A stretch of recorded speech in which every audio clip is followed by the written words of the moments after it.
Hello, everyone. Welcome back to Cabin's YouTube channel. Last week, we dove deep into Liquid Avatar having their amazing release. It's very exciting. I really suggest you go give that video a watch and go give it a download. But today, we want to dive deeper into the tech, what's going on behind the scenes, specifically with NFTs, all the fun stuff. But first off, David, how are you doing?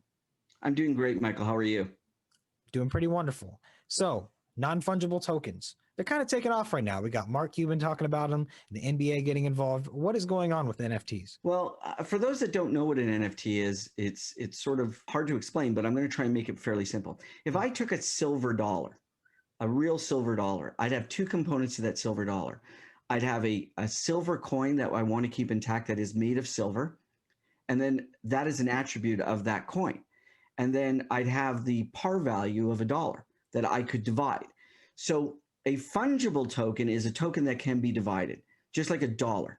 It can be divided into a whole bunch of components. And I think Bitcoin goes to smallest component of Bitcoin, I think, is 1 million. But that's a fungible token. A non-fungible token is a token that is indivisible.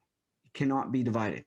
So what's happened in the industry is people are taking these amazing digital art pieces, and they're taking NBA videos, and they're taking all these cool things, and they're attaching them to these non-fungible tokens, which are blockchain based. And then they're selling them for outrageous dollars. So they're like the silver in a silver dollar. Okay. And they're selling online. I think a Kobe NFT this weekend went for somewhere over $800. And within a few minutes in the secondary market was worth over 15,000.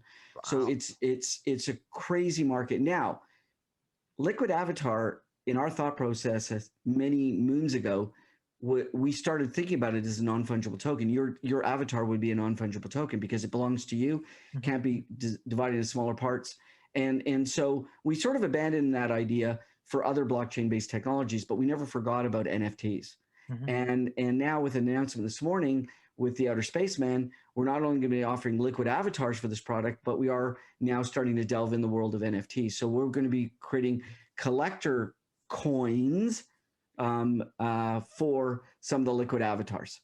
Okay, cool. So yeah, it's a token that can't be divided, and it's completely unique to that token. So it can't be copied or anything, which is why it's good for these artworks and so on. Exactly. So then, what's interesting is you guys have taken this cartoony image for your product. Is there any what's the backing behind that? What's the reasoning? Well, we get that asked quite often, Michael. It's a really good question. People think we did Liquid Avatar the way we did because it appeals to a very young audience. But I want to share some statistics with you and the audience, and it's really important. A company called Statista, which many people know, Statista.com, does a lot of statistics. And they did a statistic for video gamers in the US in 2020. What did that hobby look like? People who play video games. And shockingly, only 21% of those that play video games are under the age of 18. 21%. 1/5 of video game players. Yeah. 64% of video game players are between the ages of 18 and 54. And 15%, which is not too far off the 21%, are over the age of 55.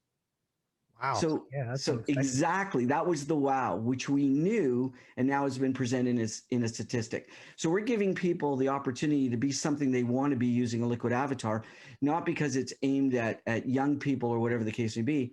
The statistics and the information clearly shows that users are in the demographics that we want to reach, who are earning an income and need to protect their data.